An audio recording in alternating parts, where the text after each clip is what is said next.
Hello friends, welcome to my channel. आज हम She Hulk attorney at law season के first episode को explain करेंगे। इस वीडियो को लाइक करें, चैनल को सब्सक्राइब करें और बेल आइकन को जरूर दबा दें। कहानी के शुरू में हमें सी हल्क यानी जेनिफर वॉल्टर्स को दिखाया जाता है और जेनिफर वॉल्टर्स पेशे से एक लॉयर है और वो अपने कलीग के साथ अपने एक कोर्ट केस के बारे में डिस्कस करती है। वो जूरी के सामने किस तरह से अपनी बात रखेगी वो अपने कलीग को दिखाती है। जेनिफर कहती है पावरफुल लोग अपने पावर्स का गलत इस्तेमाल करती है जिससे आम लोग परेशान होते हैं, जबकि उन्हें आम लोगों की मदद करनी चाहिए, पर ये लोग अपना प्रॉफिट देखते हैं जिससे मासूम लोगों की जाने जाती है। और फिर ये पावरफुल लोग अपने पैसे के दम से कानून के चंगुल से बच जाते हैं। पर जूरी आप लोगों को इन लोगों को बताना होगा जिसके पास पावर ज्यादा होता है उसे बहुत ज्यादा जिम्मेदारी उठानी पड़ती है। तभी जेनिफर की एक कलीग कहती है तुम केस ऐसे ही जीत जाओगी, तुम्हें सिर्फ अपने आप पे ध्यान देना होगा। और तुम्हारी आखिरी लाइन सुन के तो मेरा दिल भर आया, इसीलिए तुम्हें इस केस के लिए चुना गया है। और अगर ऐसा ही चलता रहा तो तुम एक दिन डिस्ट्रिक्ट अटॉर्नी जरूर बन जाओगी और फिर अगर चीजें तुम्हारे मुताबिक ना चले तो तुम फिर हल्क बन सकती हो। फिर जेनिफर कहती है मैं ये केस जीतूंगी लीगल तरीके से। उसके बाद ये लोग कोर्ट जाने के लिए निकल जाते हैं। फिर जेनिफर फोर्थ वॉल ब्रेक कर देती है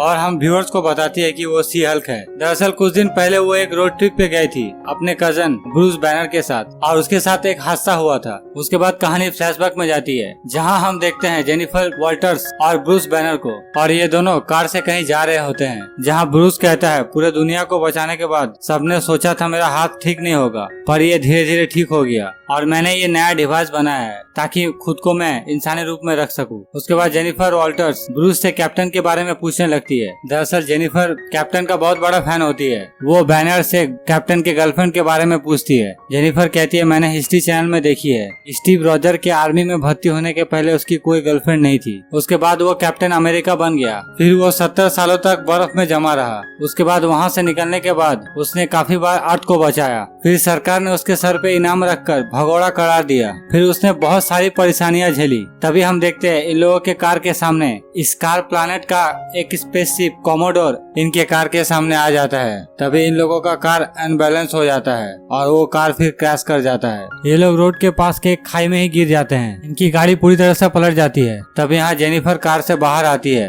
बैनर को बचाने और फिर ब्रूस का सीट बेल्ट खोल देती है और ब्रूस को कार से खींचकर बाहर निकालती है। तभी ब्रूस जेनिफर से कहता है मुझसे दूर रहो, मेरे बॉडी से ब्लड निकल रहा है। और तभी हम देखते हैं वो ब्लड जेनिफर के कटे हुए हाथ में गिरता है और तभी हम देखते हैं जेनिफर सी हल्क में ट्रांसफॉर्म होने लगती है। उसके बाद जेनिफर भागते हुए जंगलों के अंदर चली जाती है। उसके बाद यहाँ से सीन कट होता है। उसके बाद हम जेनिफर को देखते हैं जो कि जंगल के अंदर बेहोश पड़ी है। उसके बाद उसको होश आता है और इस वक्त जेनिफर सी हल्क के रूप में नहीं होती है और जेनिफर के कपड़े फटे हुए होते हैं। उसके बाद जेनिफर वहाँ से उठकर पास के एक बार में चली जाती है और वहाँ के वॉशरूम में और खुद को साफ करने लगती है। तभी वहाँ कुछ औरतें आ जाते हैं और फिर वो औरतें जेनिफर से पूछने लगते हैं तुम्हारा हाल ऐसे कैसे हुआ। जेनिफर उन औरतों को कुछ नहीं बताती और फिर वो औरतें जेनिफर को कपड़े देते हैं। फिर जेनिफर उनसे उनका फोन मांगकर ब्रूस बैनर को फोन करता है। उसके बाद जेनिफर उस बार से बाहर आ जाती है और फिर ब्रूस का वेट करने लगती है। तभी वहाँ कुछ लड़के आते हैं और जेनिफर के साथ बदतमीजी करना शुरू कर देते हैं और तभी जेनिफर सी हल्क में ट्रांसफॉर्म हो जाता है। और इससे पहले जेनिफर उस लड़कों का कुछ कर पाती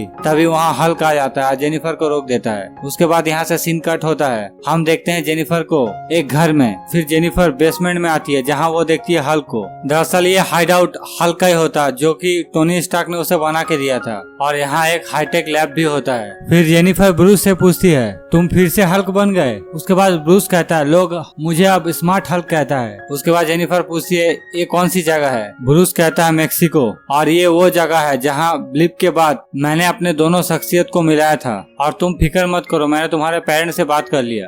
उन लोगों को बताया कि हम दोनों ठीक हैं। उसके बाद जेनिफर ब्रूस से कहता है क्या हम किसी स्पेसशिप से टकराए थे। ब्रूस कहता है हाँ वो एक स्कारियन स्पेसशिप था, शायद उसे मुझे कुछ मैसेज देना था। ये सब बात छोड़ो जेनी, देखो मेरा खून तुम्हारे बॉडी में चल गया है और तुम अब बदल चुकी हो। उसके बाद जेनिफर कहती है मुझे ये सब नहीं पता, मुझे अब तुम ठीक कर दो, मुझे पहले जैसा बनना है। फिर ब्रूस कहता है देखो ये पॉसिबल नहीं है, तुम अब पहले जैसी कभी भी नहीं बन पाओगी। और ये बात सुनकर जेनिफर बहुत ज्यादा घबरा जाती है। उसके बाद सीन कट होता, हम देखते हैं जेनिफर एक जगह बैठ के खाना खा रही है। उसके बाद ब्रूस कहता है, देखो अब तुम्हें तुम्हारे अंदर के शख्सियत को कंट्रोल करना सीखना पड़ेगा। उसके बाद जेनिफर ब्रूस से पूछता, तुम्हें कितने साल लगे थे? ब्रूस बैनर कहता है, मुझे 15 साल लगे मेरे दूसरे शख्सियत को कंट्रोल करने में। देखो तुम्हें अब लोगों से दूर रहना है और तुम अभी और आम जिंदगी नहीं जी सकते दूसरों की तरह जब तक तुम अपने अंदर के हल्क को कंट्रोल करना ना सीख लो। उसके बाद हल्क एक बहुत मोटा सा बुक जेनिफर को देता है और कहता है, इसमें सारी चीजें लिखी हुई है किस तरह तुम अपने गुस्से और अपने स्ट्रेस को कम कर सकोगी।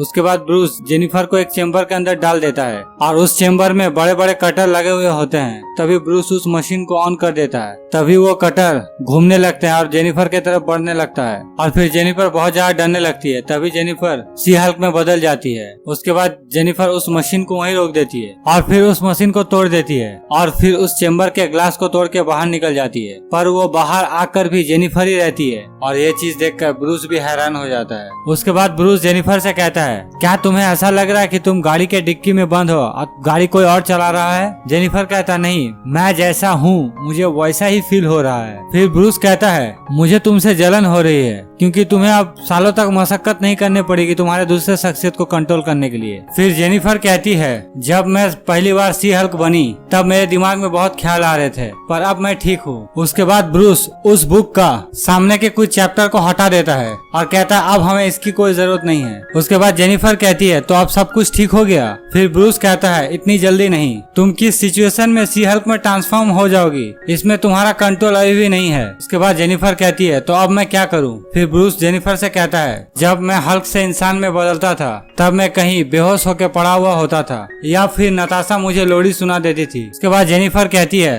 तो हम दोनों में ये चीज कॉमन है। फिर ब्रूस जेनिफर से कहता है, नहीं ऐसी बात नहीं है, एक बार तो मैं 2 साल के लिए हल्क बना हुआ था दूसरे प्लैनेट में। उसके बाद जेनिफर का सेकंड टेस्ट शुरू होता है जहाँ ब्रूस जेनिफर को डायलेक्टिकल बिहेवियर थ्योरी के बारे में बताता है। इससे जेनिफर अपने दिमाग और अपने बॉडी को अलग अलग तरह से कंट्रोल कर पाएगी। उसके बाद सीन कट होता है, जेनिफर अपने बिस्तर में सो रही होती है। तभी वहाँ ब्रूस जेनिफर के कान के सामने एक हॉर्न बजाता है जिससे जेनिफर सी हल्क में बदल जाती है। उसके बाद ब्रूस जेनिफर से पूछता है, क्या तुम्हें गुस्सा आ रहा है? जेनिफर चीख चीख के कहती है, मुझे गुस्सा नहीं आ रहा है। उसके बाद हल्क जेनिफर को स्पैंडेक्स कपड़ा देता है ताकि जेनिफर जब भी हल्क में बदले उसके कपड़े ना फटे। उसके बाद ब्रूस कहता है, ये स्पैंडेक्स कपड़ा तुम्हारा आज से बेस्ट फ्रेंड है। उसके बाद यहाँ जेनिफर का पावर टेस्ट किया जाता है जहाँ ब्रूस एक चट्टान को फेंकता है। उसके बाद जेनिफर को कहता है, अब तुम करो। उसके बाद जेनिफर एक चट्टान को उठाकर ब्रूस के चट्टान से भी आगे फेंक देती है। उसके बाद हल्क जेनिफर को बॉडी को संतुलित करने के लिए सिखाता है। उसके बाद जेनिफर ब्रूस के घर से जाना चाहती है अपने घर,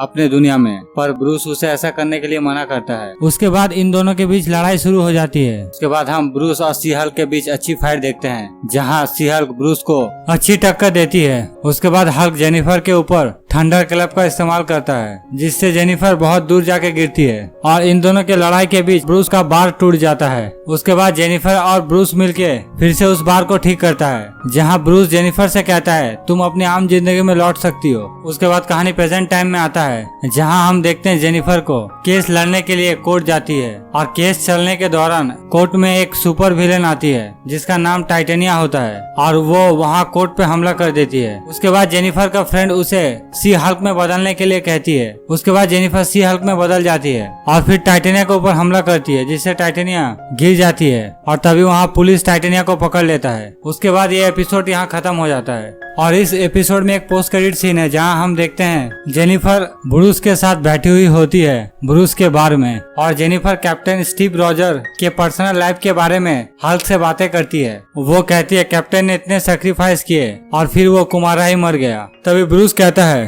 वो कुमारा नहीं मरा है, वो 1943 में यूएसओ के एक मिशन में एक लड़की के साथ रिलेशनशिप में था और वहाँ वो अपना पवित्रता खो दिया।